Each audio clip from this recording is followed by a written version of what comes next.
Guys, it's Megan from Vigilante Vibes, where I talk all things Marvel, like Marvel Comics, Marvel characters, MCU. But today I'm not talking about Marvel at all. I am actually talking about Stranger Things 5. I meant to make this video a week ago, less than a week ago, to get the review out, but I had a horrible case of food poisoning, so I was rendered useless, completely useless. So now I am here, better late than never. Thank you for allowing me to join the party late. So I hope you enjoy my review of it. So the first four episodes start off with a bang, I'd say. Um, I saw a lot of people complaining that the dialogue was trash, that the story was trash, that the acting was trash, and I could not disagree more with you people. I don't understand. I think so many people are still mad that it took so long to get the season out that they're looking to hate the season.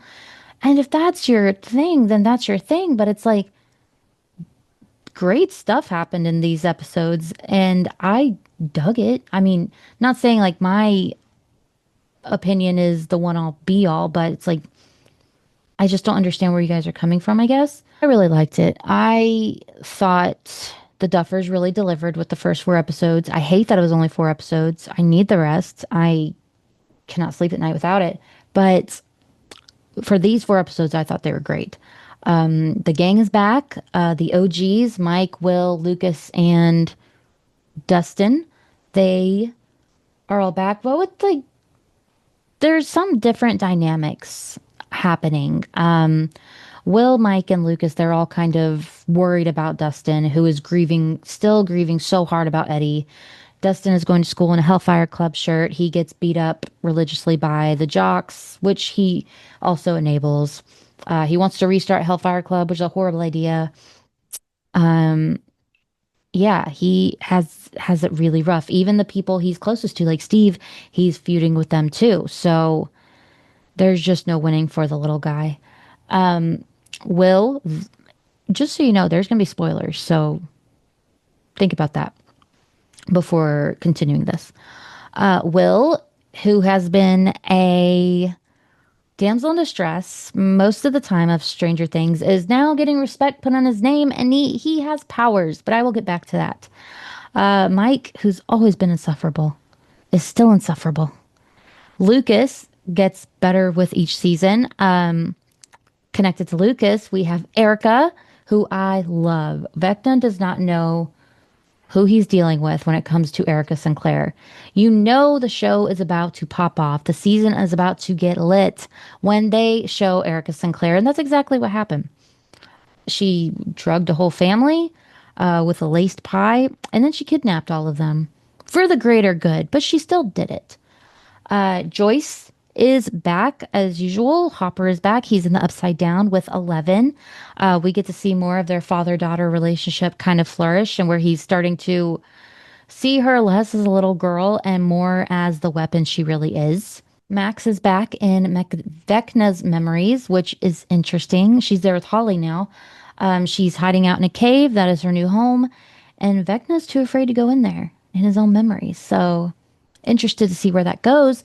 But that leads me to who else is back but Callie, 11's sister, who's also super powered. If you'll remember Callie's powers, she is able to make people see things that she can control. So what's to say she is not going to make Vecna see whatever is in that cave that he's afraid of? So I think that'll happen. But I also think it's too easy. Like, it just feels too easy that they just find Callie and then she's like, yeah, I'll help you fight Vecna. So I'm interested to see what complications come with that. Rockin' Robin is back. I love Robin. I think this season really showed just how deep she is into these friendships. I saw people complaining that she's too happy. She's cares too much. She's too supportive. She's a completely different role than she was when she first started. But let's be honest, they're all different roles. I mean, 11 couldn't even talk. Hopper was just an alcoholic sheriff. Joyce was a mess. She's still kind of a mess, but we love her for it. Like they're all different now, and Robin has only gotten better. Well, I mean, most of them have only gotten better, except you, Mike. You're still insufferable. So, Robin, sorry, I lost my train of thought. That's what happens when you make no notes and you just dive right in. Robin had a beautiful talk with Will, and I saw a lot of backlash over this. I think because people, it wasn't really confirmed that Will was gay from the character inside the show. It was just very, very alluded to. And there were some angry people who act like gay people did not exist at the time. It's kind of weird, but it's nice to see Robin and Will's friendship because someone finally gets it for him. He has been so alone in all this. His friends support him. They try to understand, but they don't. They don't know what it's like to be taken from Vecus at such a young age. They don't know what it's like to have your life change like that. They don't know what it's like to fear for your lives. They don't know what it's like to be gay. But now he is, and he finally has an ally, and he has someone he can lean on. And I think that's beautiful. And let's not pretend the ending where he has powers would not happen if it wasn't for Robin's talk. That 100%, that's what caused it.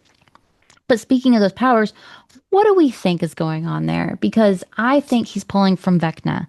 I think he's pulling powers from Vecna. And I saw some people say that no, he's controlling the hive. I could not disagree more. I don't think that's his only power. I think Vecna can control the hive, and he's pulling from Vecna.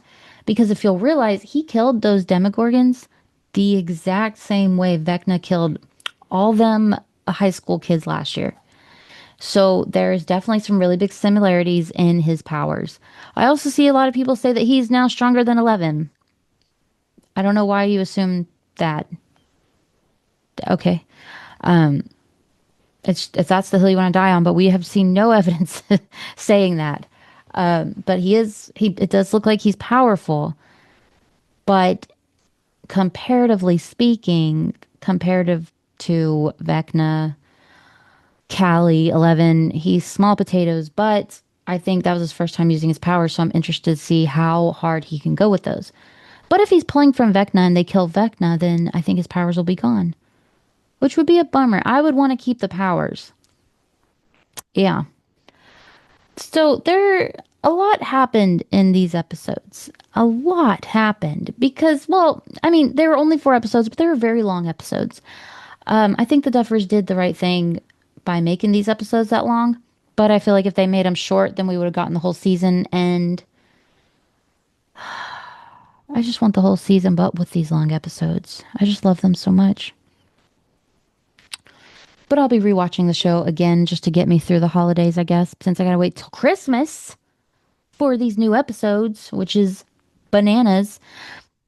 Don't laugh, but I'm still holding out hope that Eddie is coming back, that he's alive. I know before you say anything, the Duffers said this and that. I don't care. Gotta hold out hope. I talked too much. I I talked too much trash. I had too much game. I've I've just talked so much trash to everyone like, "Oh, Eddie's coming back. He's obviously coming back." I can't be wrong again. Cuz I'm wrong a lot when it comes to theories. So, I could be wrong, but if I'm right, you'll never hear the end of it and I will be insufferable. And that's okay because I think I earned it at that point. So, who do we think is going to die? I have to say, my top 3 choices to die are Steve the Hare Harrington, Jonathan Byers, and Murray. Their names always escape me, except Steve's. Um, Murray, we saw a little bit of him in this season, but it was small. But it was very Murray. So if he dies, I'm gonna miss him. Jonathan, dog, like his biggest moment in these are never about him, but about the people around him, about Nancy, about Steve, about Will. It's never him. He's never the hero. So I think we can all just kill him off. Plus, he's apparently about to propose to Nancy. Read the room. I'm sorry, but read the room.